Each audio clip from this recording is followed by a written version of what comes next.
Whatever they're claiming, that rally we saw there today is organised by forces that represent the establishment, protecting it, focusing their attacks on progressive forces, socialists, the Palestine Solidarity Movement, trade unions, LGBTQ plus people and people of colour. But that's who I'm seeing here today in front of me, standing shoulder to shoulder, opposing far-right hatred and working class solidarity. That their lies, their scapegoating, their intimidation will not go unchallenged on our streets.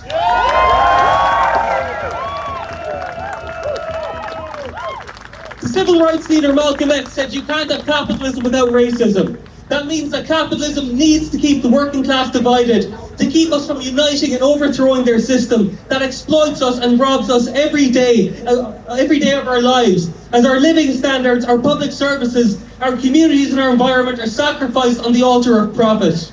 Divide and rule. They try to divide us along the lines of ethnicity, religion, gender identity, orientation, to drive a wedge between different sections of the working class.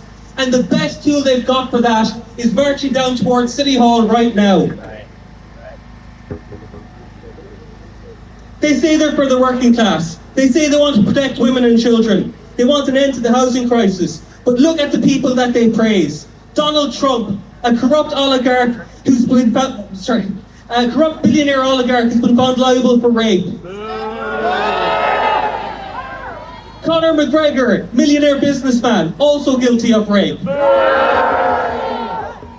Andrew Tate, yet another millionaire charged with rape. And one of their local election candidates here, Ross Lahaye, has been convicted of assaulting a woman.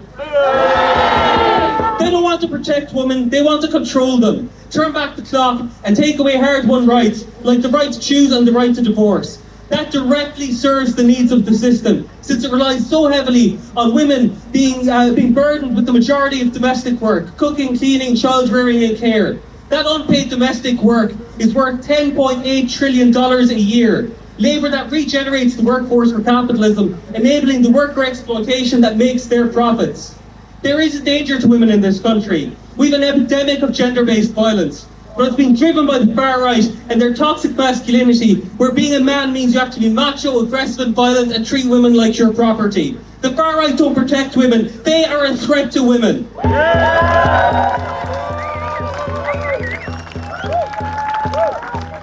They demonise LGBTQ plus people, leading to an increase in hate speech, assaults and even murder, like 2 years ago when Michael Snee and Aidan Moffat were targeted and killed because they're gay.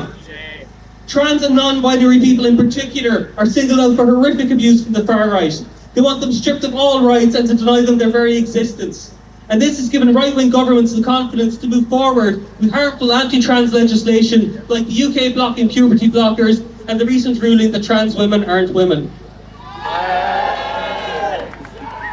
The far right claim that the housing crisis is caused by migrants, refugees and asylum seekers, that Ireland is full. Ireland is not full. We have artificial scarcity. We have more than 180,000 vacant and derelict homes across the country.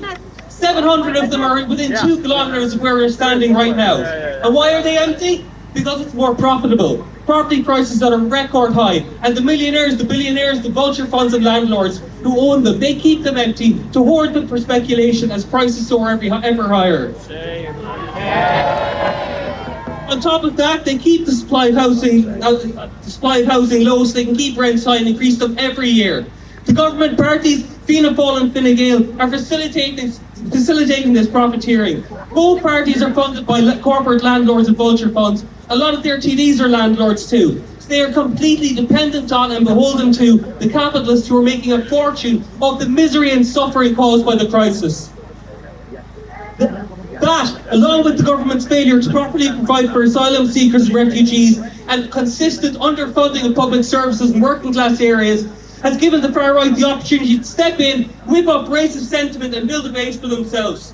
The far right in this country have never done anything to actually fight for affordable housing. They do not care about homelessness. They're just exploiting the issue to serve their racist agenda, and that means they're exploiting homeless people themselves.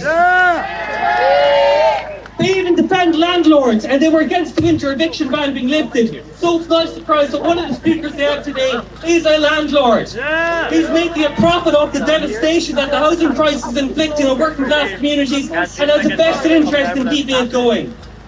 Now it's true, they did badly in the elections last year, but we cannot afford to be complacent, because there is a threat.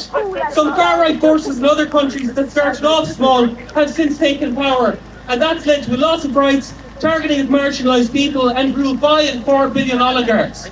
So we need to ask ourselves, what can we do? The trade unions and several political parties and campaign groups have recently announced 2 housing protests for June. Real housing protests. Reinstating the Raise the Roof banner. One in Dublin on the 17th and here in Cork on the 21st. And I am appealing to everyone here, everyone who's been affected by the crisis, and for the trade unions to work to mobilise as much of their 500,000 membership as they can to come out and support those protests. But we can't just have those 2 protests and leave it at that. This has to be the start of something more. We need to build a mass movement, a united, multi-ethnic, multi-gender, inclusive mass movement based on protest and civil disobedience. A movement capable of taking on the political establishment, the far right, fighting hatred with solidarity and fighting for real solutions. Fight corporate greed, not others in need.